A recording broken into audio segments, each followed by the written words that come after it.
They're all scared. Lucy Hartfield, she came back from Tenor Island too. She came back from Tenor Island. She was, down to get some shit done. Fairy Tale, I'm back. She loves the guild and everything, right? She saw all the, people who age and shit. Romeo became, a teenager. Makao was the guild master. Wakaba and Makao had, aged significantly. But she was on Fairy Tale Team A, and she fought against Flair, a member of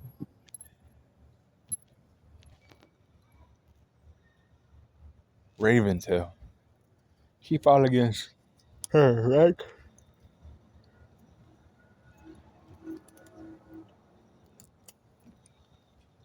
And when she fought against Flair, this girl with red hair, she could burn people with her hair and shit like that, right? This girl was giving her some fits at first, but then she used, powerful magic with, the power of Gemini to take her down.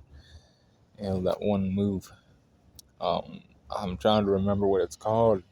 It's a celestial spirit magic move. She was able to defeat her, in high diff battle. She was able to win. But then later on in the Grand Magic Games, she had to go out to fight, right? Oh shit.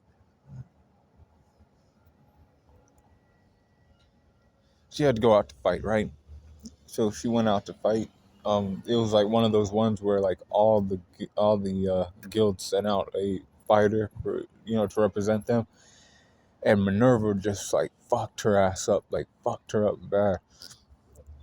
And then she was in the infirmary for a while. She was there, and then she had to just wait in the infirmary, right? She was all fucked up. And then later she'll be taken by what's his name? Fuck. Oh, damn. That night, I'll talk about him, next week or the week after that. But she was taken because she was needed for the Eclipse Gate. That would lead into the next arc. But her strength's at 85%, with the 82 for speed, 81 for durability, and 84 for endurance, with the 86 for the intelligence and 87 for experience. 79 for the close skills and 85 for the range skills. 87 for the recoup and 87 for a hack. So overall power score is at 84.1. And that's for Lucy Arfilia during the Grand Magic Games. Be cool on the corner.